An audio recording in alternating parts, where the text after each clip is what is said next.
العالمين الرحمن الرحيم إياك نعبد وإياك نستعين اهدنا الصراط المستقيم صراط الذين أنعمت عليهم غير المغضوب عليهم ولا الضالين آمين. إن الحمد لله نحمده ونستعينه ونستغفره ونستهديه ونعوذ بالله من شرور أنفسنا ومن سيئات أعمالنا من يهده الله فلا مضل له ومن يضلل فلا هادي له أشهد أن لا إله إلا الله وأشهد أن محمدا عبده ورسوله اللهم صل وسلم على سيدنا محمد وعلى آله وصحبه وبارك وسلم. قال الله تعالى في كتاب العزيز يا أيها الذين آمنوا اتقوا الله حق تقاته ولا تموتن إلا وأنتم مسلمون. قال رب اشرح لي صدري ويسر لي أمري واحلل عقدة من لساني يفقهوا قولي. قالوا سبحانك لا علم لنا إلا ما علمتنا إنك أنت العليم الحكيم. Alhamdulillah, syukur pada Allah Ta'ala pada hari ini dapat kita meneruskan siri kuliah kita dalam membicarakan soal tamadun Asia dan tamadun Islam, yang mana topik kita pada hari ini berkaitan dengan tamadun India. Dan kita telah melihat pada minggu sebelum ini tentang tamadun Melayu dan sumbangan kepada pembentukan tamadun Malaysia. Dan sebelum tu kita telah menjelaskan tentang konsep tamadun Islam, sama ada sumber, ciri, asas dan apakah pembentukan tamadun Islam ini dan sumbangan kepada peradaban dunia. Maka pada hari ini kita akan cuba tengok tentang tamadun India, yang mana kita akan menjelaskan tentang tamadun India ini berkaitan dengan konsep dan takrif wilayah, masyarakat dan juga budaya, pandangan semesta tamadun India, kepelbagaian agama dalam tamadun India, serta pencapaian dalam pelbagai bidang dalam tamadun India. Okay, maka apa yang kita nak dapat daripada pembelajaran kita pada hari ini? Pertama, kita akan cuba menguraikan asas dan nilai tamadun India. Bagaimanakah nilai dan asas tamadun India? Yang kedua, kita akan cuba tengok ciri-ciri tamadun India. Dan yang ketiga, mengenal pasti sumbangan tamadun India kepada tamadun dunia. Apakah sumbangan tamadun India kepada peradaban ataupun tamadun dunia. Alright, kalau kita tengok kawasan India, tamadun India ini adalah satu kawasan yang merentasi beberapa negara, yang asalnya adalah satu negara yang cuma berpecah, ada bersebelahan dengan Bangladesh, Pakistan dan juga kita kata dalam aspek ini banjaran Himalaya, China lah, sebelah dengan Tibet, yang mana kawasannya begitu luas, dan dikatakan current population untuk India ini adalah lebih kurang 1.3 bilion, 1,300 juta. 1,300 juta. Kalau penduduk Malaysia lebih kurang 32 juta lah. Penduduk Malaysia 32 juta, tetapi India 1,200, kalau tak silap Ustaz, 1,200 juta, 1,200 juta ataupun 1.2 bilion. Itu yang tahun 2013. Mungkin hari ini dah bertambah lagi lah. Mungkin dah masuk 1.3. Alright. Kalau kita tengok tamadun India ni dia bermula daripada di benua India dan berpusat di Sungai Lembah Indus. Memang kita dah belajar sebelum ini, bila sebut tamadun, maka tamadun ni biasanya dia akan berpusat di sungai, bermula di sungai. Kalau kita tengok di Thailand, tamadun bermula dengan Sungai Mekongnya. Kalau di area kita, Sungai Rajang, Sungai Pahang, maknanya kebanyakan bermula di lembah sungai. Kenapa lembah sungai? Biasanya pertama, kemudahan untuk mendapatkan hasil pekerjaan dengan menangkap ikan dan sebagainya. Kedua, jaringan jalan ataupun infrastruktur, kemudahan mengangkat barang. Dan begitu juga dengan Kuala Lumpur kan, Sungai Kelang maknanya menyebabkan berkembangnya Kuala Lumpur pada sebelum ini, iaitulah sebabkan adanya Sungai Kelang. Dan begitu juga di mana-mana tempat secara naturally begitu. Berbanding dengan tamadun Islam, tamadun Islam berkembang di satu lembah yang tandus, yang tidak ada, kita kata yang gersang, tumbuh-tumbuhan tidak ada, tapi boleh berkembang dengan subur, dengan hebatnya. Ini Islam dia lain sikit perkembangan, tapi kebanyakan tamadun lain dia berkembang di sungai, di lembah sungai. Dan perkembangan tamadun India ini meliputi aspek agama, kepercayaan, aspek falsafah, aspek seni, dan juga aspek budaya. Mana aspek budaya? Alright. Dan kita boleh tengok konsep dan juga ta'arif tamadun India ini kita boleh bahagikan kepada dua bahagian. Indo-Arya berpusat di utara India dan juga Dravida berpusat di selatan. Jadi kita kena ingat simple je. India ni dia ada dua bahagian, utara dan selatan. Kalau utara ni panggil Arya, masyarakat Arya. Kalau hari ni masyarakat Arya ni mungkin kita kata Hollywood lah, Bollywood lah, kan, maknanya berkulit putih, mereka duduk di kawasan yang agak cantik pegunungan, kawasan pergunungan Himalaya ke bawah itu, pada kawasan yang mereka ini masyarakat Arya lah panggil. Dan yang keduanya masyarakat Dravida berpusat di selatan, banyakkan mereka ni agak berkulit hitam, maknanya itu sebab kawasan ke bawah sangat. Tadi mungkin di atas. Alright. Kalau kita tengok current population of India 2018, 1.3 billion, lebih kurang 1.3 billion. Maknanya ini kita kata jumlah penduduk India. Jadi banyak sebenarnya. Kalau penduduk China 1.4 billion. Lebih lah sekarang ni. 1.4 billion ni 1,400 juta. Dan begitu juga India 1.3, 5 billion ini 1,350 juta. Banyak penduduk dia. Penduduk mereka ni ramai. Kan? Ramai penduduk ramai. Jadi pelbagai kita kata dari aspek dari segi aspek bahasa dan juga bangsa itu sendiri, kita kata utara dan selatan, utara dan selatan. Okay, kalau kita tengok dari aspek kedudukan geografi, benua kecil India ini terletak di antara lautan Hindi dengan pergunungan Himalaya, dibahagikan kepada dua bahagian utara dan selatan.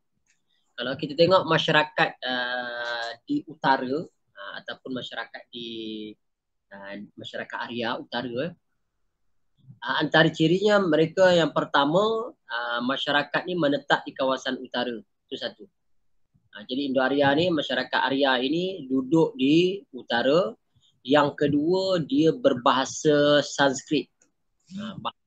Bahasa Sanskrit ini kita pun ada juga bahasa-bahasa yang lama, bahasa Sanskrit. Maknanya kita contohnya dosa, pahala yang kita guna bahasa Melayu hari ni sebahagiannya lah kita gunakan bahasa Sanskrit yang lama-lama. Dan mereka juga masyarakat Indo-Arya ini masyarakat yang berpegang kuat kepada 4 kitab Veda. Mereka ada pegangan 4 kitab Veda. Ring Veda, Yajur Veda, Sama Veda, Artaba Veda. Ada 4 kitab pegangan kepada masyarakat Indo-Arya, dan kitab ini mencerminkan pemikiran dan juga kepercayaan, amalan dan kehidupan masyarakat Indo-Arya. Jadi mereka berpegang kepada pegangan 4 kitab ini. Sedangkan masyarakat Dravida ini berada di kawasan selatan. Dan kebiasaannya mereka ini berbahasa Tamil, dan mazhab mereka, pegangan agama mereka lebih kepada Saivism dan Vaishnavism, menjadi asas kepada kepercayaan, pemikiran dan amalan kehidupan seperti yang dinyatakan dalam puisi Sanggam. Maksudnya kat sini masyarakat di selatan Dravida ini, mereka ini kita kata lebih kepada menggunakan mazhab Saivism dan Vaishnavism, dalam aspek menggunakan bahasa Tamil ataupun Tamil lah, tulisan Tamil dan sebagainya dalam puisi Sanggam.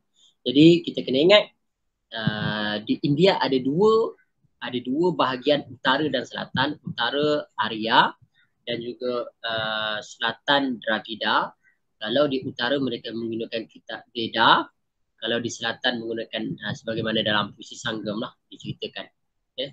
Itu tentang kedudukan dan juga geografi masyarakat masyarakat di India. Right. Kalau kita tengok masyarakat dan budaya masyarakat di India, mereka mementingkan aspek kekeluargaan. Kalau kita tengok buat perbandingan dalam Islam pun, aspek keluarga pun sangat dititik beratkan. Sehingga Allah Ta'ala menyebut dalam surah Tahrim, Ya ayyuhallazina amanu qu anfusakum wa ahlikum nara. Wahai orang beriman, jagalah diri kamu dan juga ahli keluarga kamu daripada api neraka. Maknanya ini satu tugas yang besar untuk keluarga ini dibentuk berdasarkan apa yang Allah Ta'ala perintahkan. Begitu juga dalam masyarakat India, mereka mementingkan aspek sistem kekeluargaan yang mana susun lapis masyarakat India dipelihara oleh dua aspek kehidupan. Yang pertama dipanggil asrama dharma yang mana mengandungi 4 peringkat kehidupan, dan yang kedua dipanggil purusarta tentang 4 objektif jalan mulia. Maknanya 4 objektif jalan mulia. Pertama asrama dharma, ada 4 peringkat kehidupan, dan yang kedua purusarta tentang 4 objektif jalan mulia. 4 objektif mulia pegangan masyarakat. Apakah yang dipanggil dengan asrama dharma? Iaitulah 4 peringkat kehidupan. Pertama dipanggil brahmacharya, yang kedua gahista, yang ketiga vanapasya dan juga sannyasa. Jadi 4 ini adalah peringkat kehidupan dibahagikan ke dalam orang ataupun masyarakat India. Kalau dalam kehidupan kita orang Islam, ada 7 tahun pertama, 7 tahun kedua, 7 tahun ketiga. Pembahagian kita kata dalam pembentukan kanak-kanak. 7 tahun pertama anak kita kena dialah raja. 7 tahun kedua kita pula raja. 7 tahun berikutnya kita bersahabat. Itu dalam pembentukan anak-anak kita, pandangan dalam banyak perbahasan perbincangan lah.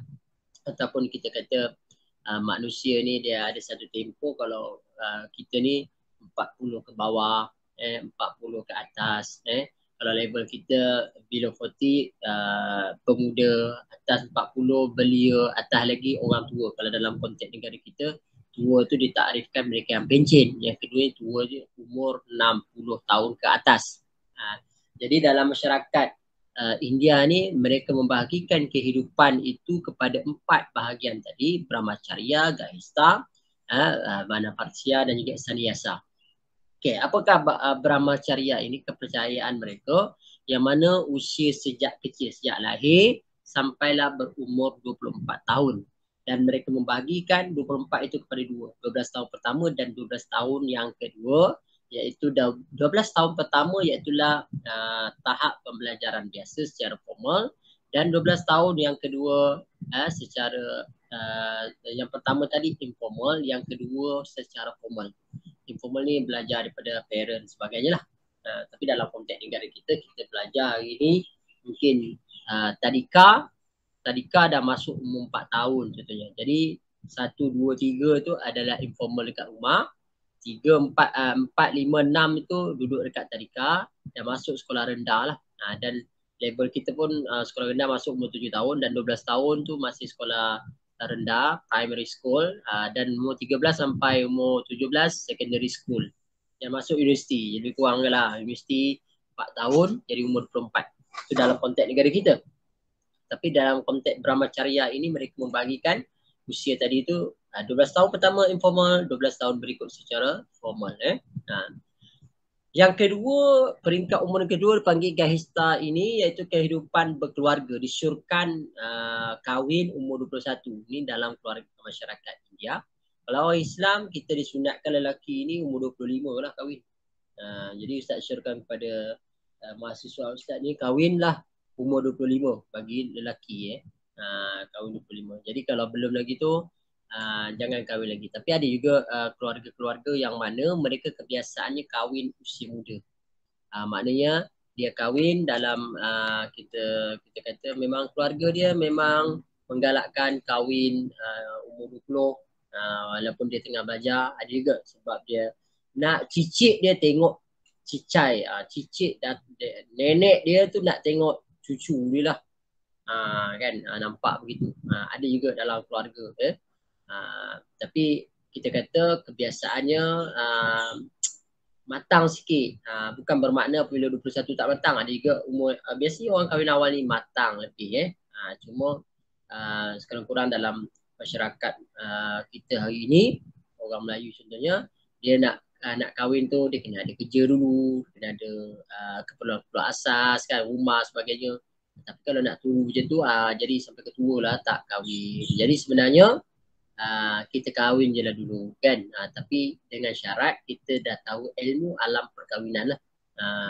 Jadi masyarakat Gahista ini ataupun peringkat umur di peringkat Gahista, di peringkat yang kedua ini, biasanya masyarakat itu disuruhkan kahwin kalau lelaki 21 hingga umur 30. Kalau perempuan kahwin umur 18 hingga 25. Ini antara kebiasaan dan mempunyai cukup persiapan sebelum kahwin kalau kita orang Melayu biasanya kita kena ada skill-skill ilmu memasak kalau perempuan. Lelaki sebenarnya kena tahu ke ilmu masak, bukan perempuan saja jangan perempuan saja yang tahu skill ilmu memasak ini lelaki kena tahu juga membantu isteri di rumah Jadi menjaga kehormatan dan tanggungjawab. Sebab itu kalau dalam konteks kita orang Melayu kena ada kursus pra perkahwinan. Apakah tanggungjawab, responsibility, macam mana didik anak, apa yang patut buat. Semua tu akan diterangkan di dalam kursus pra perkahwinan. Jadi peringkat yang kedua adalah peringkat mereka yang berkahwin. Dan yang ketiga, Bana Fatsia, iaitulah golongan berumah tangga 40 hingga 72 tahun. Jadi Gahista ni below 40 lah kita kata. Kan?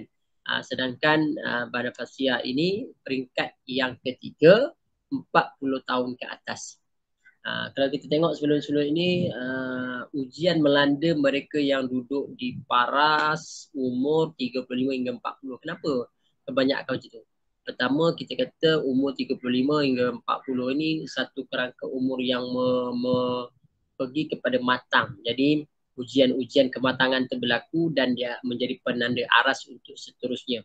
Keduanya pada transisi inilah parent kita, mak bapak kita, kalau kita hari ni dah umur 38, mak kita double dengan umur kita lah. Kan kalau dia melahirkan kita umur 25, maka tambah umur kita 38. Jadi dia dah capai umur tambahan tadi, tua dia tu. Itu kita kalau adik kita lagi sampai peringkat macam tu lah. Jadi biasanya umur yang kita kata tahan diuji, apabila mereka ini berjaya, mungkin berjaya tahun itu juga ujian lah, tahun ujian. Ujian ni bukan bermakna ujian kepayahan, kesenangan pun sama juga. Ujian kekayaan pun macam tu juga. Jadi dalam masyarakat peringkat yang ketiga ini, yang mana mencapai keupayaan untuk diberi nasihat. Maknanya kehidupan untuk beri nasihat dan tumpuan kepada keluarga dan juga mendalam agama. Biasanya dah start dia untuk ubah diri dia 40 tahun ke atas. Kalau sebelum ni enjoy, tak ingat dunia kan. Dalam masyarakat India pun mereka ada more kepada mendalami kepada kerohanian-kerohanian tertentu lah. Dan yang keempat iaitulah Sannyasa, golongan 72 tahun dan ke atas. Yang mana biasanya umur yang 72 ini kawal nafsu dan tolak kehidupan dunia. Mereka menolak kehidupan dunia dan golongan ini dianggap orang yang berilmu. Istilah hari ini kita panggil alim lah, orang berilmu lah. Perlu melakukan kerja amal terutama menyebarkan ajaran agama. Maknanya kepercayaan mereka pada masa ini mereka semua dah dapat, jadi mereka kebanyakannya berkhidmat lah, buat khidmat. Ini asrama dharma, bukan asmara dana, yang salah faham. Right, yang kedua dalam sistem keluarga ada dipanggil purusarta. Purusarta maknanya 4 adjektif mulia yang perlu diamalkan dalam ataupun bagi masyarakat ini. Pertama, aram ataupun dharma. Jadi 4 adjektif mulia ataupun purusarta. Purusarta maknanya puru. Ustaz tahun 2014 pergi ke Bali, Ustaz pergi satu tempat tu, nak pergi dah tengok, yalah Bali ni kan banyak kuil-kuil Hindu, rumah ibadat orang India lah. Maka bukan orang India, orang Melayu lah tapi beragama Hindu. Jadi Ustaz pergi, dia kata kena pakai tali. Ustaz tanyalah kenapa pakai tali kat Ustaz ni. Dia ikat, dia kata ada puranya, pura. Pura tu apa? Pura tu maksudnya Tuhan. Jadi Ustaz tak jadi pakai lah. Itu syiar kepada simbol agama Hindu. Jadi kita kalau nak pergi sesuatu tempat tu, janganlah kita ikut dia punya syiar ataupun tata cara kepada agama mereka. Sebab ada pakaian-pakaian yang mana menjadi syiar lambang agama mereka, ibadat mereka, kita tak boleh guna. Boleh membawa pada syirik. Maknanya tak boleh lagi guna. Jadi tak jadilah Ustaz pergi. Jadi Ustaz nak ingatkan kepada mahasiswa supaya perkara ini ditengok balik. Jangan main pergi, orang pergi lawat tempat-tempat yang berkaitan dengan ibadah, rumah ibadah orang lain ni kita ikut je, dia tak boleh, kena tengok apa benda. Okay. Salah satu 4 adjektif mulia yang diamalkan, aram ataupun dharma, yang mana diperoleh melalui pendidikan bersifat kerohanian seperti di tahap brahmacharya. Brahmacharya ni tahap 24 tahun ke bawah. Yang mana dharma itu adalah suatu peraturan moral dan juga etika yang bersifat kerohanian. Jadi maksudnya dharma ni maknanya peraturan yang kena ikut follow. Kalau dalam Islam ada 5 hukum tu, halal, harus, makruh, sunat, wajib. Maknanya ada yang hukum 5 tu. Haram, harus, makruh, sunat, wajib. Maknanya kena tengok peraturan apa ketetapan yang hukum syarak sebut taklifat. Yang kedua, forul ataupun arta, iaitu bekerja dan kumpul kekayaan setelah mengalami ilmu ataupun mendalami ilmu melalui proses aram dan dengan cara yang halal. Jadi mereka buat sesuatu, bekerja tetapi dengan pendapatan yang halal, bukan yang haram. Dan yang ketiga dipanggil imbam ataupun kama, iaitulah mengumpul kekayaan dengan cara yang halal dan berhak untuk menikmati kehidupan dharma, dan juga kaum keluarga hendaklah diperlihatkan dengan kekayaan yang dimiliki, dan pembaziran dianggap melanggar dharma, melanggar kehidupan yang telah ditentukan. Jadi ini sangat signifikan kepada peringkat yang ketiga ini. Kama ini boleh kumpul, boleh berniaga, boleh bekerja, tapi kita berwaspada, jangan sampai membazir dan sebagainya. Okay, yang keempat dipanggil bidu ataupun mohsa, iaitulah mencapai kebebasan kerohanian dan terlepas daripada lingkaran kelahiran. Kegembiraan kerohanian dianggap satu yang berkekalan dan melaksanakan tanggungjawab seperti apa? Sembahyang, kerja-kerja amal, keyakinan membawa mohsa yang merupakan kedudukan paling tinggi dalam agama Hindu. Jadi mereka, kepercayaan mereka 4 purusarta, aram, forul, imbam, bidu. Alright. Begitu juga dalam masyarakat India, mereka mempercayai ada sistem kasta, iaitu amalan yang unik yang menitik beratkan idea kelas sosial yang mempunyai peranan masing-masing. Yang paling tinggi sekali dipanggil Brahmin ataupun Brahman. Brahmin ni siapa dia? Brahmin ni golongan pendidik, orang yang mengajar, guru, cikgu kita lah, cikgu-cikgu ni. Dan juga orang yang mengendalikan upacara kuil, maknanya mereka yang terlibat secara langsung dalam kuil lah. Dan juga golongan yang terpelajar ada ilmu, ni paling tinggi, Brahman ya. Yang kedua dipanggil Satria, iaitulah pemerintah dan juga pasukan keselamatan negara, kasta yang berlaku. Golongan paling tinggi Brahmin, kedua Satria. Yang ketiga Vaishya, golongan yang giat dalam bidang ekonomi usahawan. Yang keempat Sundra, pekerja berkhidmat dengan golongan di atas. Jadi orang bekerja dengan ekonomi, dengan usahawan tadi, ataupun orang bekerja dengan pemerintah tadi ya. Dan yang kelima dipanggil yang paling bawah sekali iaitu Candala ataupun Pancama, golongan yang murtad, bersaya dan sebagainya lah. Ini sistem kasta dalam masyarakat di India. Right, itu bagaimana sistem masyarakat di India. Yang seterusnya kita masuk kepada bahasa yang digunakan oleh masyarakat di India. Bahasa apa guna pakai? Terdapat lebih kurang 325 bahasa dan 750 logat. Banyak ni. Kita 3 bahasa pada pening. Ini ada 325. Logat 750. Bayangkan. Hanya 14 yang diperakui dalam perlembagaan, antaranya bahasa Hindi, bahasa Telugu, bahasa Tamil, bahasa Urdu, Gurjati, Malayalam dan juga Punjabi. Ini yang diiktiraf lah. Dan bahasa-bahasa ini dibagikan kepada 2 rumpun, iaitulah bahasa Indo-Arya dan juga bahasa Dravida. Indo-Arya kita sebut tadi. Pada Indo-Arya? Indo-Arya iaitulah bahasa daripada bahasa utara, India utara. Dan Dravida bahasa masyarakat di selatan. Jadi kita tengoklah kan orang tanah Melayu ni, orang Melayu yang duduk di utara bahasa lain sikit. Orang yang duduk selatan bahasa lain. Itu pun kita kecil tu. Itu pun bahasa kita dah memberi perbezaan juga sedikit sebanyak. Right, kalau kita tengok bahasa Indo-Arya, bahasa aslinya iaitulah bahasa Sanskrit, bahasa asli, bahasa asalnya.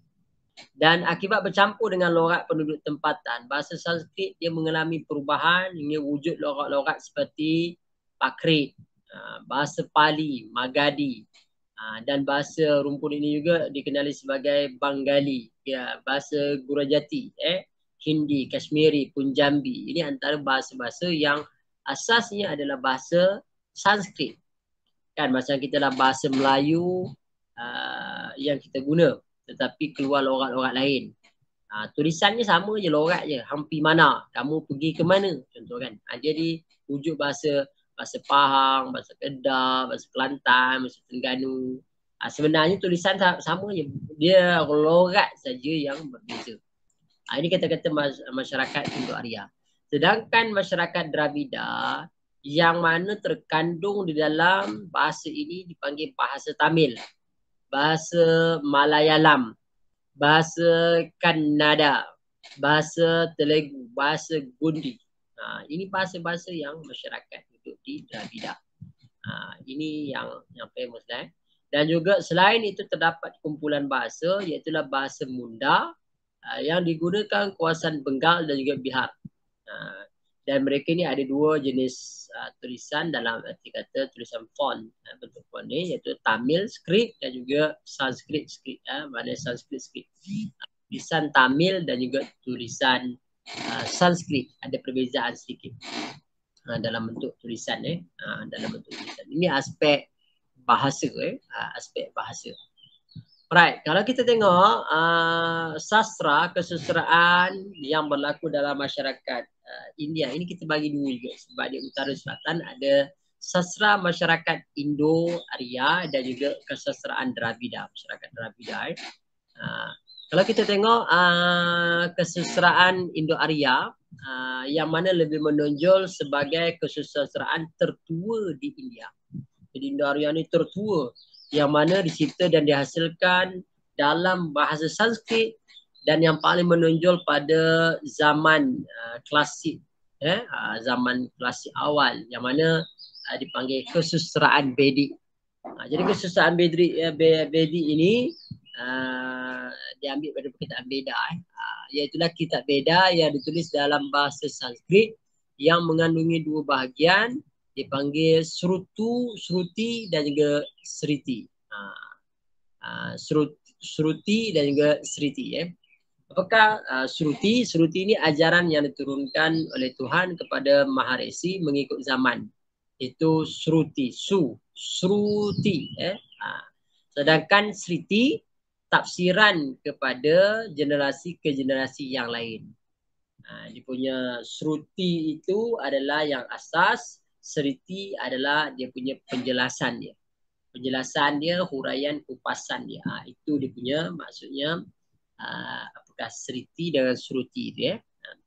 Dan 4 kitab Veda yang menjadi pegangan tertua, iaitulah antaranya kita sebut Ring Veda, iaitulah 1500 sebelum Masihi, Yajur Veda 1500 hingga 1000 sebelum Masihi, Sama Veda 1500 hingga 1000 sebelum Masihi, Artava Veda 1200 sebelum Masihi. Jadi dalam Ring Veda ni apa yang dibincangkan, apa yang disebut dikupas ya, antaranya Ring Veda ini mazmur dan pujian kepada dewa-dewa, dan juga Yajur Veda ini tentang mazmur dalam upacara, macam mana upacara. Sama Veda antologi mazmur Ring Veda bersama dengan muzik, dan juga Artama Veda koleksi mazmur untuk menjauhkan diri daripada penyakit, kematian, sihir dan sebagainya. Jadi ini antara bahagian dalam kitab Veda itu sendiri. Kalau kita tengok tadi ada kesusastraan Vedi, yang keduanya dia dipanggil ada epik. Kebanyakan teks Dharma ini bersifat arahan langsung dan tidak semua masyarakat memahami. Justru karya bersifat epik diwujudkan dalam cerita menyampaikan dalam Dharma. Disebabkan dia teks secara literal begitu, maka dia perlu ada cara penjelasannya dalam bentuk epik lah. Dan epik yang terkenal iaitulah epik Ramayana, yang dikarang oleh Valmiki. Epik Ramayana yang mana mengandungi unsur moral yang baik dan menolak kejahatan. Juga mendokong nilai-nilai murni. Ini epik Ramayana Valmiki yang dikarang oleh Valmiki. Yang kedua dipanggil epik Mahabharata. Yang mana epik Mahabharata ini dikarang oleh Vaishya, yang merupakan himpunan puisi yang mendidik manusia berpegang kepada janji menjauhi sifat negatif. Jadi maknanya Mahabharata ni, Vaishya ni puisi-puisi yang dihimpunkan. Kita kata tadi, kalau mereka terus rujuk kepada kitab yang pegangan yang asal, mereka kurang faham. Jadi diwujudkan dalam bentuk epik. Epik Ramayana dan juga epik Mahabharata. Dan satu lagi bentuk yang kita kata dalam epik Mahabharata ini ada diterangkan dalam Bhagavad Gita ini, sebahagiannya mengandungi ajaran agama dalam bentuk falsafah. Mahabharata dia ada disebut Bhagavad Gita ini. Bhagavad Gita ini antaranya laksanakan tanggungjawab tanpa mengharapkan balasan. Ini ikhlas ni. Ikhlas dalam Islam adalah ikhlas. Yang kedua, berserah kepada Tuhan. Maknanya kita kena serah. Dalam Islam memanglah kena ada tawakal, konsep tawakal. Itu dalam Islam. Yang ketiga panggil mendisiplinkan rohani dan jasmani. Maknanya kena ada action. Kena ikut follow rule of law, ikut undang-undang.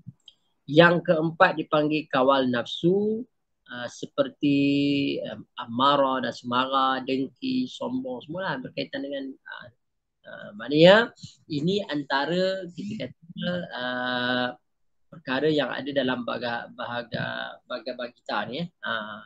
Bhagavad Gita ini iaitu dalam epik Mahabharata diterangkan. Right. Itu kita kata dalam epik ataupun kesusastraan Indo-Arya ada Ramayana dan juga Mahabharata. Dalam Mahabharata ada Bhagavad Gita. Dalam Bhagavad Gita itu ada 4 pesanan agama. Dan kita masuk kepada yang berikutnya dipanggil kesusastraan Dravida. Yang mana kesusastraan Dravida ni kena ingat kesusastraan Tamil yang diberi tumpuan terpenting, iaitulah lebih kurang ada kesusastraan sanggam dengan dua koleksi, iaitulah Etutukoi dan juga Patu-Patu. Kesusastraan sanggam ni ada dua, Etutukoi dan juga Patu-Patu. Etutukoi ada antologi 8 buah teks bertemakan akam, batin dan forum. Maknanya dia cerita tentang analogi 8 buah teks. Sedangkan Patu-Patu lebih kepada ke koleksi nyanyian. Dan yang kedua tadi kesusastraan sanggam, yang kedua dipanggil Tirukural. Yang mana Tirukural ini telah dikarang oleh Tirubalubar. Tirukural dikarang oleh Tirubalubar, yang mana sastra klasik dan tertua sastra Tamil ini tentang nilai manusia dan juga alam, dan menjadi pegangan masyarakat Tamil, terutama ni di Malaysia ini, mereka berpegang pada Tirukural lah. Tirukural. Sebab masyarakat Malaysia ni dikatakan kebanyakan mereka ni adalah daripada golongan Dravida, golongan Dravida. Alright, itu Tirukural . Right. Jadi seterusnya kita pergi kepada pandangan semesta tamadun India, di mana amnya bergantung kepada falsafah dan pegangan agama. Tamadun di India ni dia bergantung kepada pandangan agama dan juga falsafah, kepercayaan lah.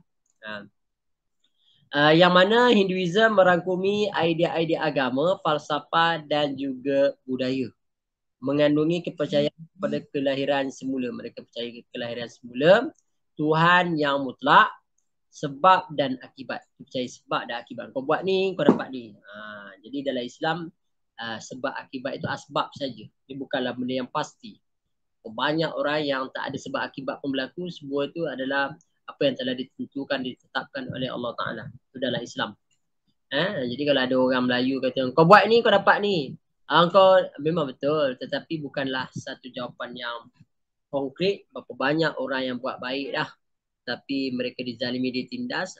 Maknanya kat sini menunjukkan bukan pasti. Jawapan dia bukan pasti. Tapi kalau dalam kepercayaan masyarakat India, mereka percaya sebab akibat.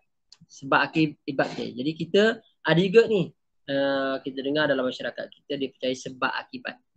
Betul, kalau kau buat ni bersungguh kau berjaya, betul. Tapi berjaya bukan disebabkan itu. Allah yang bagi kau berjaya. Kita kena faham dalam konsep itu. Bukan mutlak. Sebab akibat itu bukan mutlak. Tetapi dia adalah berdasarkan kepada izin Allah Ta'ala. Kita kena faham. Kan kita bukannya dalam fahaman pada ajaran selain agama. Kan Islam agama yang bukan hanya sifat secara apa ni, kita percaya tapi mesti dipraktiskan, dalam arti kata gabung jalin tadi . Right. Dan juga dalam pandangan tamadun India ini juga dalam agama Hinduism juga menegakkan keadilan. Kan. Alright, kita pergi satu-satu . Jadi kepelbagaian agama dalam tamadun India, sebenarnya banyak beberapa agama yang kita cuba tengok. Yang pertama dipanggil agama Hindu. Agama Hindu diistilahkan Sanata Dharma, agama yang kekal abadi, Sanata Dharma.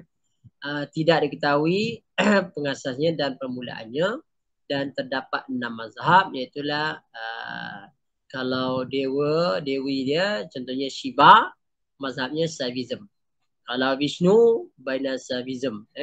Kalau Sakti, Saktan. Kalau Muruga, Kumarans. Kalau Jeresa, Ganapatiyam. Kalau Surya, Sauram. Dia punya mazhab. Dia punya dewa dia dan juga mazhab dia. Pegangan aliran dia. Pegangan aliran dia. Okay. Yang menariknya dalam agama Hindu ini, mereka mempercayai wujud Tuhan yang tunggal, Tuhan yang satu. Dipercayai Tuhan yang satu. Dan yang kedua, mereka percaya manusia itu adalah suci. Kalau dalam setengah agama lain, manusia lahir dah berdosa. Dalam Islam tak. Manusia lahir memang dah suci. Dalam Islam pun Tuhan itu esa, tunggal. Tuhan itu tidak dua, tidak tiga. Dalam agama lain mungkin begitu . Dan yang ketiga, dalam kepercayaan agama Hindu ini, mereka mempercayai perpaduan melalui cinta. Kalau kita nak bersatu padu, kita sayang. Dan yang keempat, dia panggil harmoni agama. Dan yang kelima, mereka percaya sungai, kitab, mentera suci. Sungai suci. Sebab tu mereka gunakan sungai untuk upacara keagamaan. Dan juga kitab mereka percaya sebab kitab ni suci. Dan juga termasuk dalam mentera jampi sebagainya lah. Itu kepercayaan mereka. Ni 5 prinsip agama Hindu. Nah, di sana juga ada 10 disiplin kepercayaan, iaitulah jujur, satya, sederhana, ahimsa, tidak berzina, brahmacharya, kena kahwin, tidak merompak, ateya, tidak mana dia menjaga kesucian, aparigara, pembersihan, saucha, kepuasan, santosh, mengkaji kitab, swadaya, jimat, tapas, doa, puja. Ini 10 perkara yang menjadi asas kepada pegangan agama Hindu. Hindu. Okey, itu yang agama Hindu. Yang kedua, pegangan agama dalam masyarakat India iaitulah agama Buddha. Agama Buddha. Orang keliru kadang-kadang ni, kata Buddha dia nampak di China. Sebenarnya Buddha lahir di India. Iaitulah pengasas kepada Buddha ini, agama Buddha ini, iaitulah Siddhartha Gautama Buddha. Yang mana 563 sebelum Masihi. Sampai 483 sebelum Masihi. Daripada suku Sakya. Berusia 29 tahun. Terima kesedaran setelah bertapa di bawah pokok Bodhi. Dia bertapa. Jadi dan asas perkataan Buddha, Bodh yang mendapat kesedaran. Dan ajaran Buddha ini dia mengutamakan Dhamma, menerangkan kebenaran mulia dan 8 jalan mulia untuk atasi sengsara, susah. Dan juga kitaran kelahiran semula. Dan mereka menjauhi karma, balasan balik itulah karma. Apakah 4 jalan mulia? Dalam kepercayaan agama Buddha, mereka percaya pertama penderitaan secara universal, dipanggil dukkha. Mana setiap orang ni akan ada penderitaan, orang akan berduka cita lah. Bahasa Melayu dia duka lah. Dipanggil penderitaan, menderita.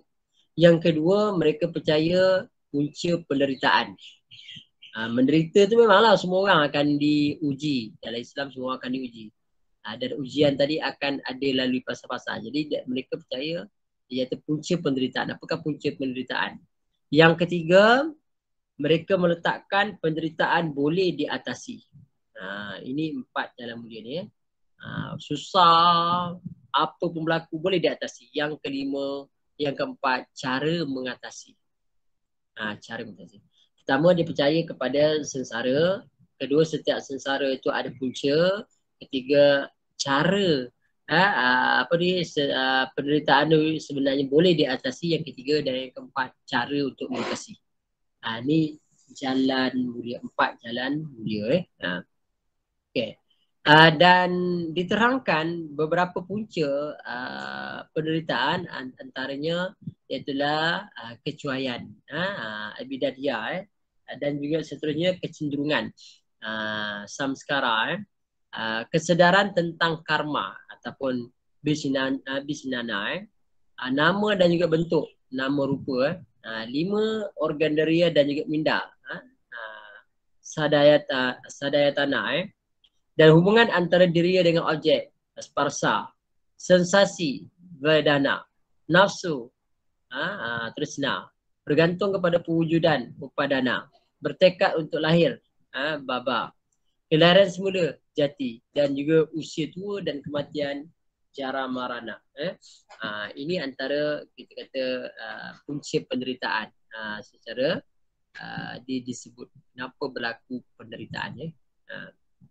Maka untuk mencapai mengatasi masalah ni ada dipanggil 8 jalan mulia. Untuk apa tujuannya? Untuk mencapai nirvana, pandangan yang betul tentang amalan yang membawa kepada kebaikan. Maknanya kena world view kita betul, benar. Yang kedua, niat yang betul bermakna tiada sifat benci, lojo, tamak, haloba dan sebagainya lah. Dan bercakap adalah benar, tak boleh membohong, dan perbuatan keji mesti dijauhi, Dan cara menghindarkan adalah melalui meditasi. Itu kita kadang-kadang orang Melayu pun ada buat meditasi. Sebab itu adalah salah satu bentuk ajaran agama Buddha. Maka kita tak bolehlah buat meditasi. Jadi kita kumpulkan daripada itu menjadi 8 jalan mulia, pandangan, aspirasi, pertuturan kelakuan, kehidupan, usaha, minda, konsentrasi yang betul. Semua tu. Pandangan yang betul, aspirasi yang betul, pertuturan yang betul, kelakuan yang betul, kehidupan yang betul, usaha yang betul, minda yang betul dan juga konsentrasi yang betul. Ini perlu ditengok kepada kepercayaan tadi. Okey.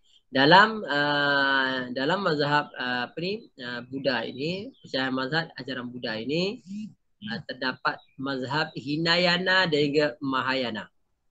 Apakah mazhab Hinayana? Iaitulah menekadkan kehidupan secara estetik yang tersebar di kawasan selatan India, Sri Lanka, Myanmar, Thai dan juga Asia Tenggara. Sedangkan Mahayana mengakui pembebasan yang dapat dicapai melalui bodhisattva ataupun guru perantara dan tersebar di kawasan Tibet, Mongolia, Korea, China, Jepun. Jadi ada dua. Satu Hinayana di kawasan-kawasan Asia ni dan juga Mahayana kawasan negara China. Pelik sikit, India ataupun Buddha lahir di India tapi berkembang hebat di China. Ini dalam kawasan kita nanti. Okey, dah dua dah agama. Kita sebut agama Hindu, agama Hindu dan yang kedua dipanggil agama Buddha. Dua kita sebut. Yang ketiga, agama yang ketiga dipanggil Singh. Yang mana diasaskan oleh Guru Nanak 1469 hingga 1539 dan diteruskan oleh 9 guru Singh seperti dalam kitab Guru Granth Sahib. Jadi ini dia kata bagaimana Singh bermula agama Singh. Dan ajarannya menentuk kod moral, kerohanian dan semangat kemanusiaan tanpa mengira siapa. Dia ada kod moral dia. Dan agama ini bersifat dengan monotism. Apa makna monotism? Monotism satu Tuhan. Kalau politism banyak Tuhan. Kan kepercayaan banyak Tuhan. 2, 3, 4, 5. Kan dia monotism satu Tuhan. Bahawa Tuhan itu bersifat nirangka, tidak berbentuk dan bersifat abadi, amat berkuasa, wujud di mana-mana dan memiliki sifat kesempurnaan. Ini Singh. Nama Tuhannya apa dia? Wahai Guru, Tuhan yang menakjubkan. Gobind Singh adalah guru terakhir dalam sejarah Singh. Beliau memperkenalkan persaudaraan Khalsa. Tujuannya untuk apa? Untuk memperkasakan identiti Singh dengan memakai 5 simbol atau 5K lah yang perlu dihormati demi kesejahteraan. Yang pertama dipanggil K, yang pertama cash, yang kedua Kanga, yang ketiga Kara, tempat Kirpan dan juga Kecera. Apa cash? Rambut mesti panjang. Jadi orang Singh ni biasa rambut panjang. Yang kedua dipanggil Kenga atau sikat, dia kena ada sikat, bawa sikat. Yang ketiga Kara, itu gelang besi, ada gelang kat tangan, gelang besi gelang besi lah. Yang keempat Kirpan, pedang kecil, dia ada bawa pedang kecil. Yang kelima dipanggil Kecera, seluar jerut. Seluar jerut macam Aladdin, seluar jerut lah, seluar jerut. Macam tu jadi ini tentang agama Singh. Dia bawa 5K Macam mana nak kita kenal orang Singh ke tidak? Singh ni ada tulis Singh. Karin Singh Walia contoh Kalau perempuan ada gaur Right. Islam juga tamadun India juga ada agama Islam di India dan dikatakan Islam di India lebih kurang 130 juta orang penduduk. Yang persen daripada populasi India Yang mana Islam berkembang sejak abad ke-7 Masihi, yang mana peranannya merangkumi seluruh aspek kehidupan jasmani dan rohani. Kalau Islam ni kita dah sebut dah 3 asal utama, akidah, syariah dan juga akhlak. akidah membicarakan perkara-perkara Islamiyah, tentang ketuhanan, tentang Rasul, tentang perkara-perkara yang kebangkitan, rukun iman, itu clear. Yang kedua, dia menjelaskan tentang syariah. Dalam syariah juga ada ibadat, dalam syariah ada muamalat, dalam syariah ada munakahat, ada jinayat. Syariah ni peraturan undang-undang. Kalau dalam tadi akidah itu more kepada teori-teori yang perlu kita ikut. Tuhan itu mesti satu. Allah sebagai Tuhan, Allah yang berkuasa penuh, Allah dengan sifat-sifat kesempurnaan, kita dalam konteks kita sifat 20. Kan, maka ini keyakinan pertama, prioriti. Yang keduanya iaitulah tentang syariah. Syariah ni peraturan ataupun kita kata syari' jalan, yang rule of law, apa yang tentukan. Siapa yang tentukan? Allah Ta'ala telah tentukan. Dan yang ketiga dipanggil akhlak. Akhlak ni adalah masalah hati kita, dalaman hati kita, how to handle banyak ni masalah-masalah dalam kehidupan kita ni. Macam mana kita nak selesaikan masalah hati, dengki dengan orang, wujud, sombong, takbur, bongkak, riak. Semua ni adalah di setting oleh akhlak yang mana disebut tasawuf ataupun kita kata bersihkan tazkiyatun nufus. Maknanya kita membersihkan jiwa. Dan nanti kata kita memantapkan jiwa kita lah. Pemantapan jiwa ini. Macam mana kita nak develop jiwa kita. Maknanya kita buang yang kotor, ambil yang bersih, dan digilap dan sebagainya. Jadi apakah sumbangan terbesar Islam dalam tamadun India? Antaranya sumbangan terbesar Islam, ketika mana Islam pemerintah di India dalam dinasti Kesultanan Saljuk, Kesultanan Hamba. Jadi Islam lama di India, hampir 300 ke 400 tahun di India, pemerintah India. Jadi lama sebenarnya. Sebab tu pesan terbesarnya adalah menyatukan pemerintahan di bawah satu kuasa yang berpusat di New Delhi. Ini antaranya penyatuan ummah. Yang kedua dipanggil melahirkan bahasa baharu, itu Urdu. Mana bahasa baharu ni Urdu, sehingga hari ini bahasa tu wujud, bahasa Urdu. Dan yang ketiga yang paling besar sumbangannya adalah dalam aspek seni bina seperti pembinaan Taj Mahal. Dan yang seterusnya sumbangan terbesar Islam di India, pusat pengajian. Sehingga ramai orang Malaysia pergi belajar di kawasan-kawasan New Delhi. Mereka belajar ilmu hadis. Contohlah Lucknow, di kawasan-kawasan tu lah. Dan yang paling hebat juga iaitu menghapuskan sistem kasta, dan juga memartabatkan wanita dan menghapuskan amalan dauri dan juga amalan sati. Ini antara sumbangan yang terbesar Islam dalam tamadun India. Dauri itu apa, Ustaz? Dalam sistem dauri, kepercayaan mereka berkaitan dengan kalau kahwin perempuan dengan suami dia, kalau mati, mati sekali. Dan juga amalan sati. Kalau dah mati suami, dia tak boleh kahwin. Maknanya kepercayaan dalam masyarakat di India. Amalan dauri dan juga amalan sati. Maknanya mati sekali dengan suami, sehidup semati. Lepas tu ada pula kepercayaan kalau suami mati, dia tak boleh kahwin dah. Kan dalam Islam tidak begitu. Konsep itu tidak ada. Jadi Islam datang di India, dia buang benda-benda yang bertentangan dengan syarak, maka budaya dia boleh pakai, tetapi benda yang bertentangan kita tak boleh pakai. Contoh dalam banyak perkara lah, perkara-perkara macam tu. Alright. Okay, ada soalan lagi tak? Jadi Ustaz, sekarang sistem dauri itu tiada sudahlah di India? Masih ada bagi mereka yang tidak beragama Islam lah. Masih ada.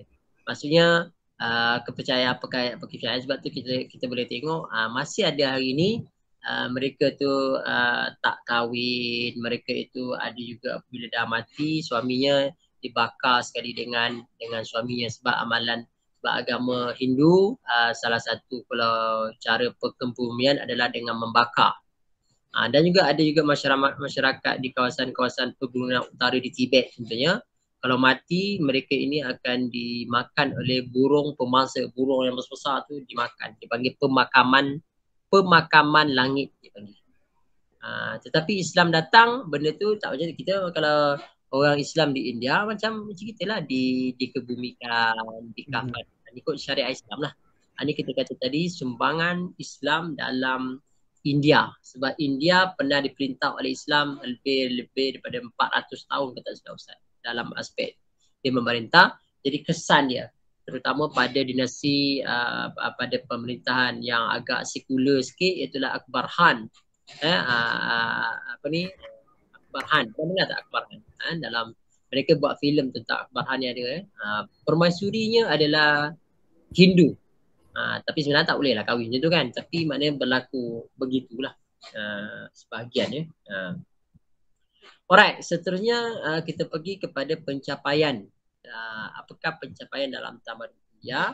Itulah kesenian dan sains dan teknologi. Dalam aspek sains dan teknologi, ada seni halus, seni bina, seni ukir dan seni lukis.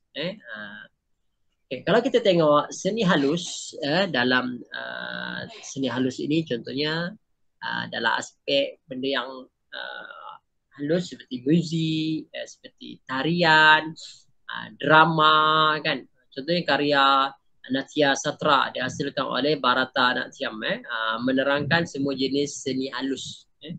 Tarian klasik Bharata Natyam ni contohnya, dan juga tarian katak dipersembahkan serentak dengan muzik dan juga drama. Sebab tu asal dulu kita kata tak boleh kita ni menyanyi menari sebab budaya itu bukan daripada Islam, daripada agama orang lain. Ni dalam konteks ni agama, maknanya ajaran daripada berkaitan dengan Hindu lah. Yang kita kata tadi ada Etitukoi dan juga patu-patu tu kan. Dan juga sanggam. Tu semua yang berkaitan dengan nyanyian dan sebagainya. Tapi dalam Islam ni dia elastik, boleh berkembang jadi apa? Jadi boleh menyanyi tetapi liriknya kena betul, tidak puji manusia kan. Dia kena ikut betul tu barulah boleh memberi kesan yang baik. Lagu-lagu ketuhanan, tidak melalaikan, buat benda wajib. Ni menyanyi tak sembahyang lagi. Macam mana? Jadi tak boleh lah. Kan dalam erti tu mesti dia kena sekali lah. Okay, dan tarian klasik contohnya Bharatanatyam dan juga katak ni dalam dipersembahkan muzik dan juga drama. Kedua-duanya ada persamaan dengan muzik di utara India dan juga Karnaka. Dan ia bukan sekadar hiburan tetapi ada unsur keagamaan. Contohnya dalam lagu yang terbaru hari ini masyarakat apalah Ustaz lupa lah lagu-lagu Bollywood hari ni yang terkini ni Dilwale tiba. Ustaz tak ingat lah Dilwale ke apa kan, tapi dia ada unsur kepercayaan agama mereka. Pula ayat dia tu dia memuji kelahiran semula. Dalam Islam ni tak ada istilah kelahiran semula. Dibangkitkan balik ada. Kelahiran semula ni dilahir balik. Dia lahir balik tapi dalam tubuh baru yang baru. Islam tak ada kelahiran semula ni. Yang ada balik dibangkitkan kembali. Orangnya sama dibangkitkan kembali. Kalau kelahiran semula ni dalam badan yang baru, tu tak boleh lah. Kan itu kena faham itu dalam Islam. Dan ia bukan sekadar hiburan tapi mengandungi unsur keagamaan. Shiva, Krishna, Ganesha dikaitkan dengan tarian. Ni tuhan-tuhan mereka lah. Mana dewa-dewa mereka percaya. Contohnya Shiva, Krishna kan. Ganesha dikaitkan dengan tarian tarian kosmik dikaitkan dengan Tuhan Shiva kan. Ini contohlah maknanya kepercayaan tadi Yang dorang selalu sembah botak-botak tu itu Buddha ke Ustaz? Itu agama Buddha. Kan itu agama botak-botak pula sebut kan. Alright.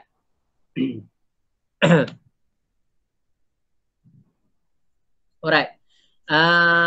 Kita kata tadi dalam seni halus ini banyak unsur-unsur agama yang dimasukkan. Apa maksud kat sini? Unsur-unsur agama yang dimasukkan. Jadi macam mana kita nak tengok unsur-unsur agama yang dimasukkan ini kan? Maka supaya kita memahami, jangan main menyanyi saja, kan? Jangan main menari saja. Ini tak, isteri orang menari di depan suami orang, tak boleh lah. Kan? Ini perlu clear, perlu jelas. Jangan salah kepahaman. Salah kepahaman membawa masalah yang besar pula. Alright, kita boleh teruskan sikit lagi. Sabar. Dan Ustaz kata tadi Siva, Krishna dan Ganesha dikaitkan dengan tarian. Dan Bharatanatyam, Bharatanatyam ni satu bentuk tarian klasik India di kuil-kuil di selatan India.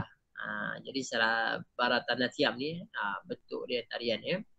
Dan seni muzik berkembang tak dengan seni tari dia sekali.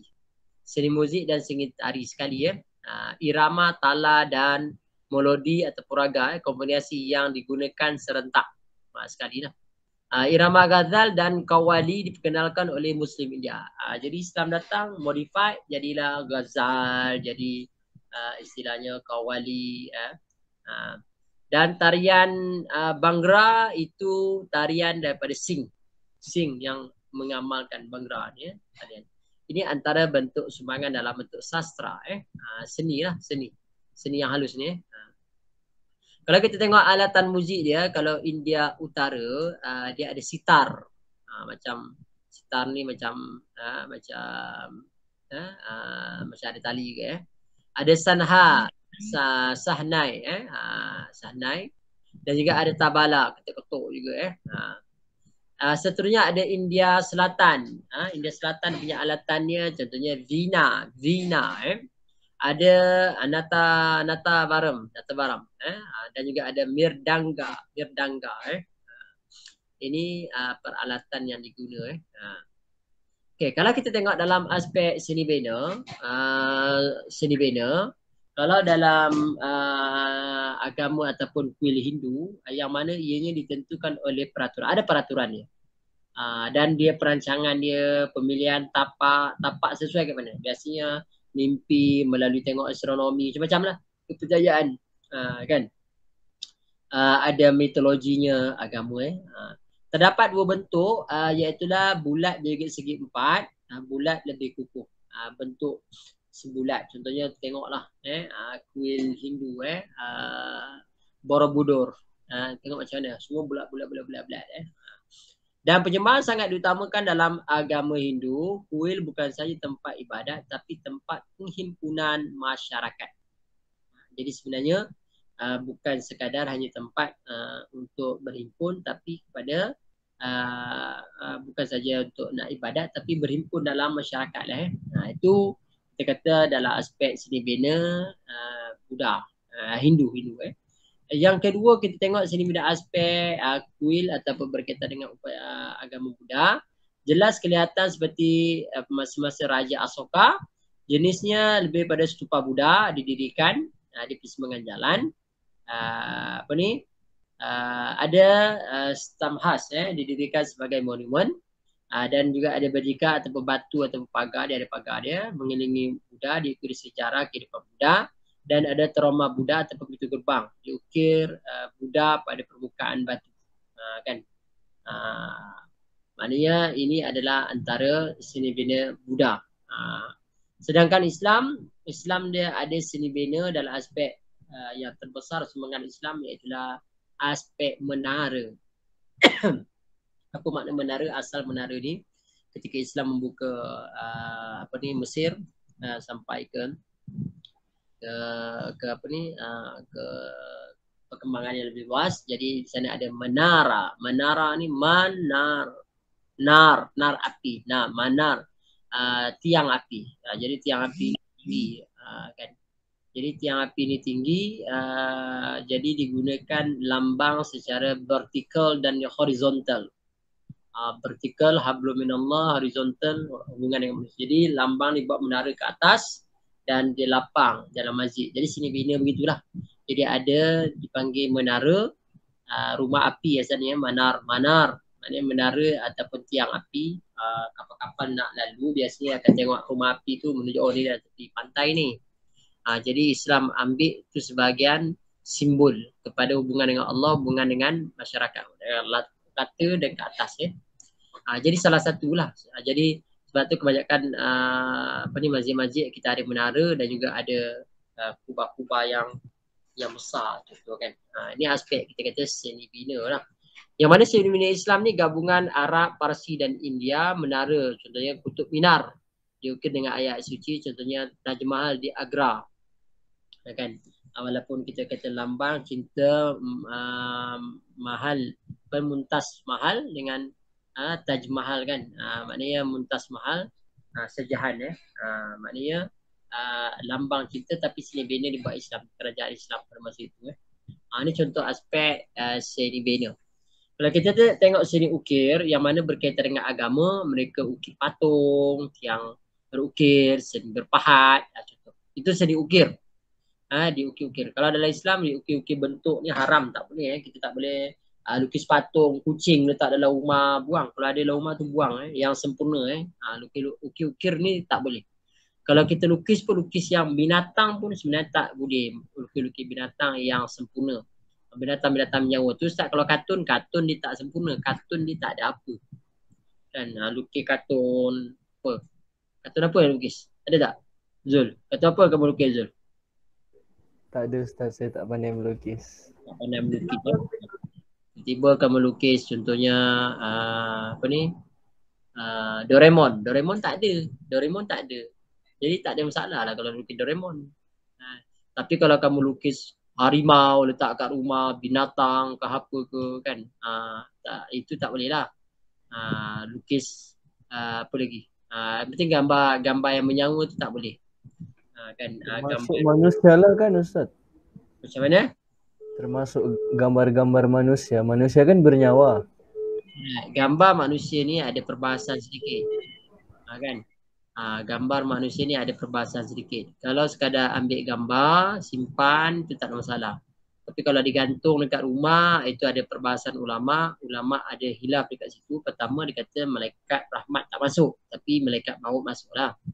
Yang kedua, kalau nak buat juga gambar kat dinding, boleh letak satu sudut bilik khusus untuk kita saja yang tengok. Sebab budaya gantung gambar kat dinding ni biasanya agama orang lain. Orang tu dah mati, maka dia letak gambar dekat dinding, dia kalungkan bunga. Tapi orang Melayu ikut follow, maka orang Melayu jadikan dia sebagai kenangan. Boleh je, tak ada masalah. Tapi ikutkan mufti wilayah persekutuan, maknanya fatwa lah. Kita tak digalakkan. Kalau boleh nak letak juga, carilah bilik khusus, kita letak tu gambar-gambar sajalah. Dalam aspek tu. Jadi itu ada perbahasan dalam aspek tu lah. Sebab yang tak bolehnya apabila ada bayang. Macam mana ada bayang Zul? Melalui cahaya lampu. Ada bayang tak kalau gambar kita tampal ke dinding? Tak ada. Tak ada. Maka yang jadi bayang itu keputusan ulama apabila diukir gambar datuk duduk dekat depan rumah, ukir jadi patung pula. Itu yang haram terus. Itu memang jumhur ulama kata haram.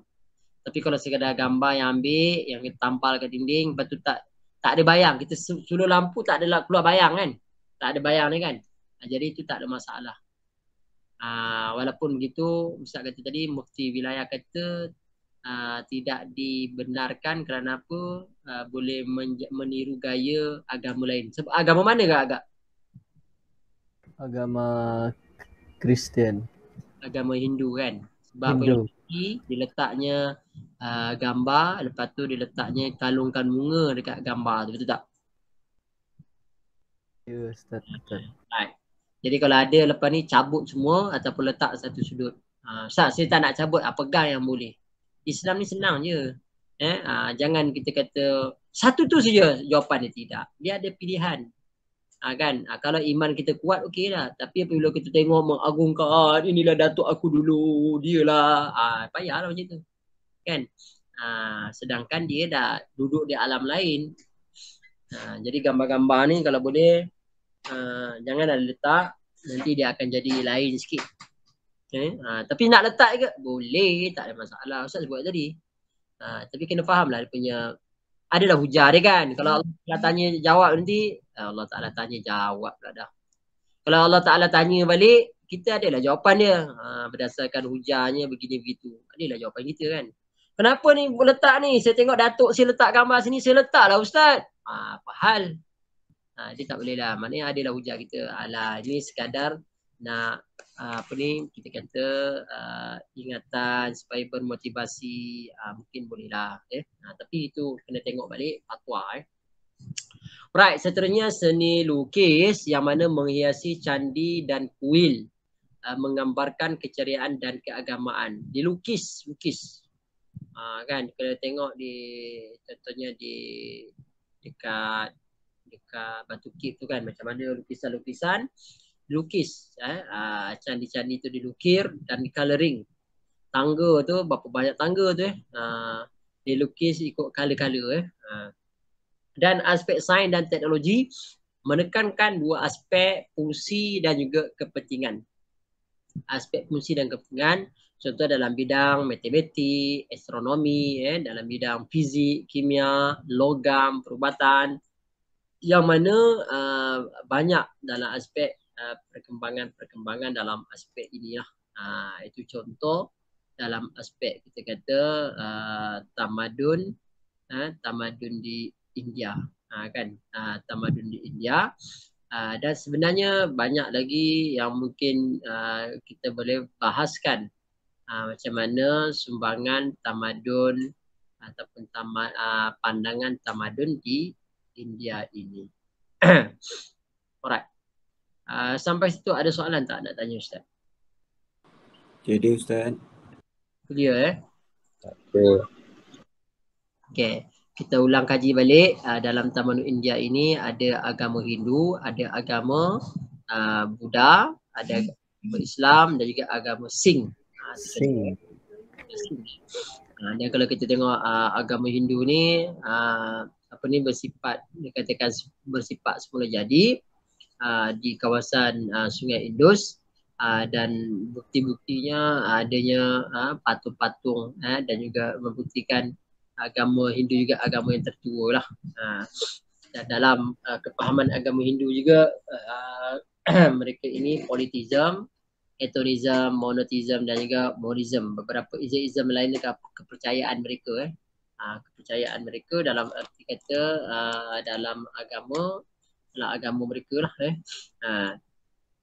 dan kita kata 5 konsep agama yang berkaitan dengan agama Hindu ni, contohnya Brahman, Atman, Kama, Samsara, Moksha, kepercayaan Ustaz, macam ada beza tak macam agama Singh tu kan kita boleh kenal dorang melalui apa tu yang dorang selalu pakai tu? Serban dia punya penutup kepala tu lah. Itu kan bila kita nampak orang India begitu kita tahu lah agama dia Singh. Tapi untuk yang Hindu Buddha ada tak yang membezakan dorang dari segi fizikal atau cara pemakaian yang kita boleh kenal yang dorang ni Hindu, dorang ni Buddha? Okey, dari aspek budaya, tengok mereka ni sembah Tuhan yang mana. Kan kalau Buddha dia kan ada Amitabha contoh kan. Dia mana dari aspek dia pergi kuil mana.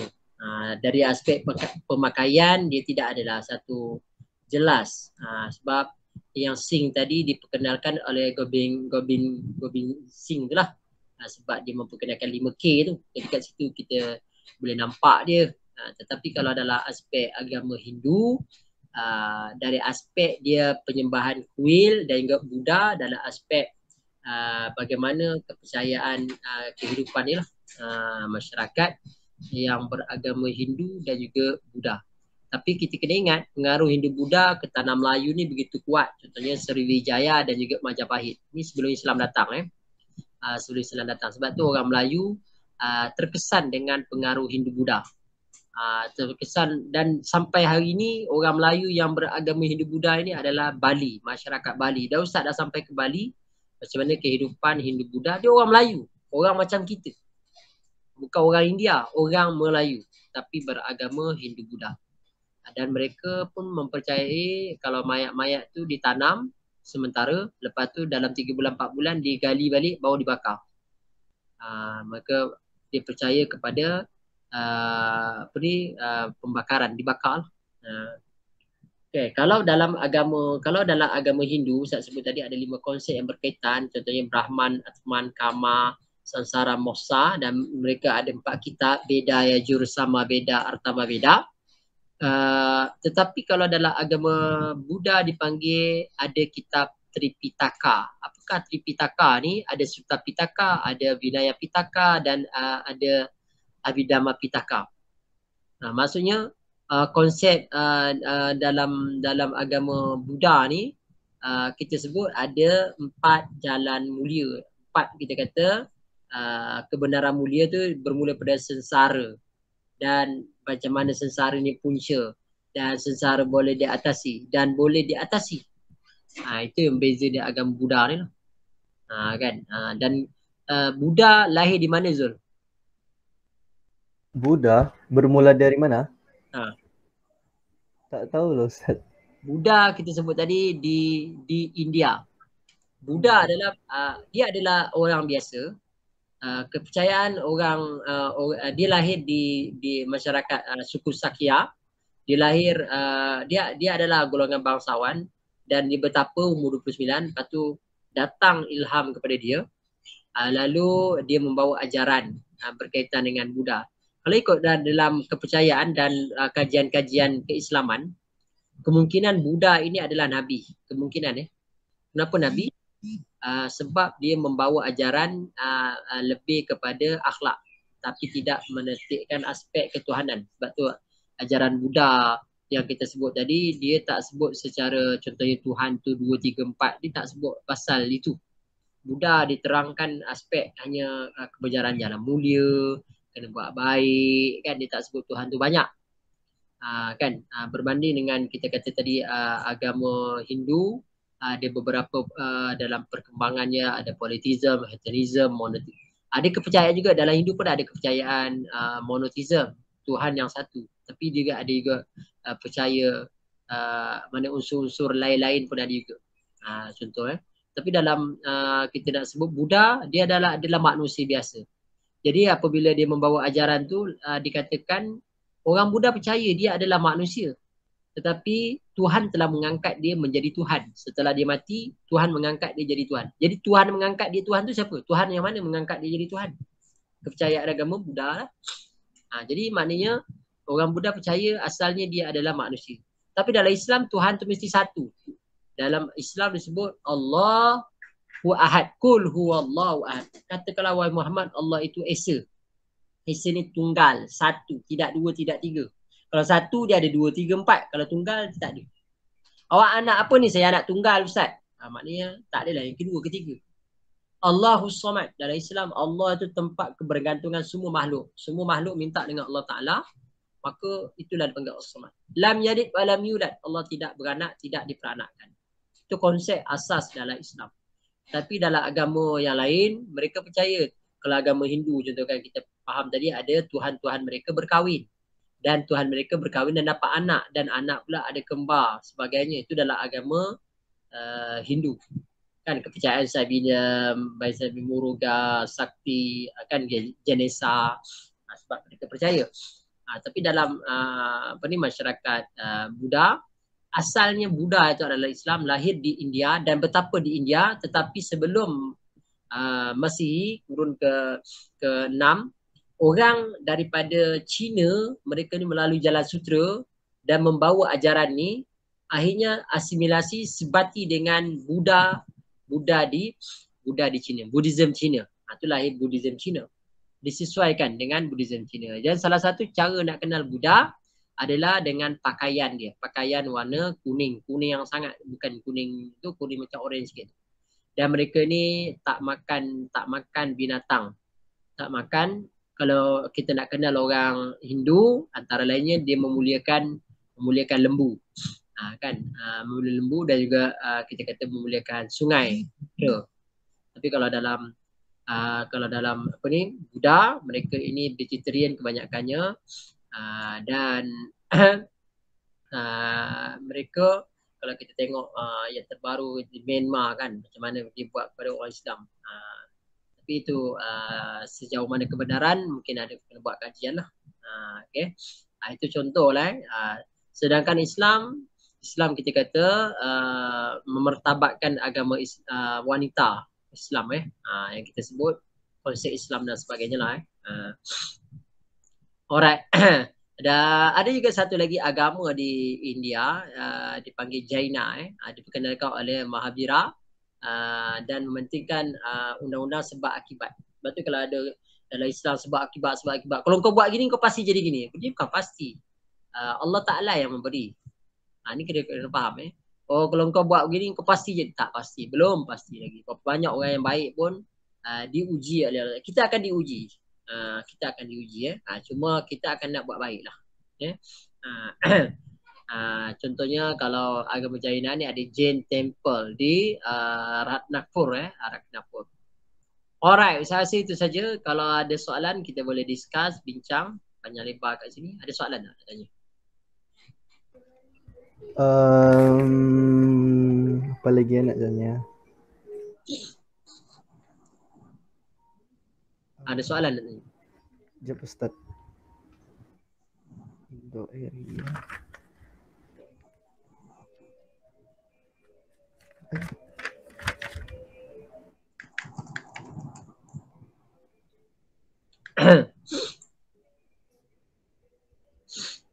Oh Ustaz, yang apa sambutan Taipusam tu dia Tamil punya kan?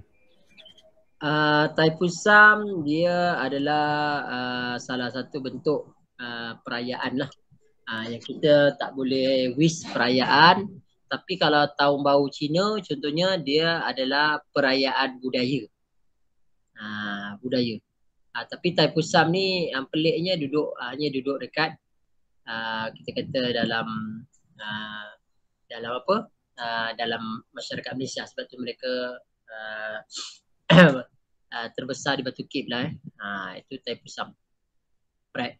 Kalau kita tengok amalan sati ni, kamu tanya tadi kan, amalan sati ni iaitulah pengkebumian sosial di kalangan beberapa masyarakat India dalam majlis seorang balu yang akan dibakar dirinya dalam suami yang dibakar. Jadi suami dia mati, maka dibakar. Jadi apabila dibakar, mati sekali dengan dia lah. Itu kita kata amalan sati. Maknanya pecinta sejati lah. Kalau dauri tadi tu, tadi tu lah Ustaz kata yang mana tak boleh kahwin. Kalau dah mati tu dia tak boleh kahwin lah. Kalau dia tak ikut amalan sati lah. Kan?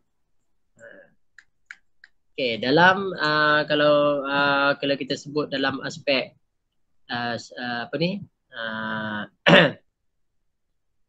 dalam aspek Hindu pun banyak amalan-amalan yang mungkin orang Melayu ikut pelik-pelik kan. So orang Melayu ni kan mengikut walaupun kita kata tak tahu asal usul. Contoh agak-agak apa? Agak-agak lah.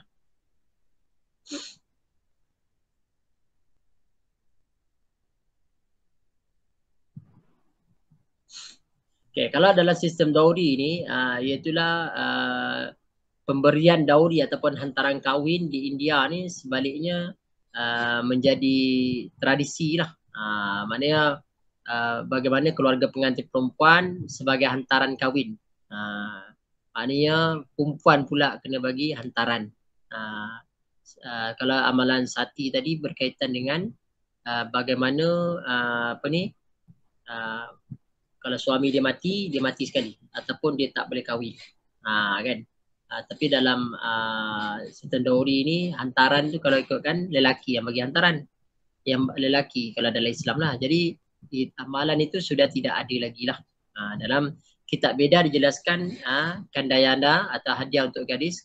Maknanya disebut di sini maknanya anak perempuan dalam sebuah keluarga tidak punya hak sama rata terhadap harta keluarga. Mereka diberikan hadiah dalam bentuk dauri. Tapi kadang-kadang digunakan untuk mengikat keluarga pengantin lelaki. Banyaklah benda-benda yang tidak adil yang diberikan kepada perempuan. Kepada perempuan itu.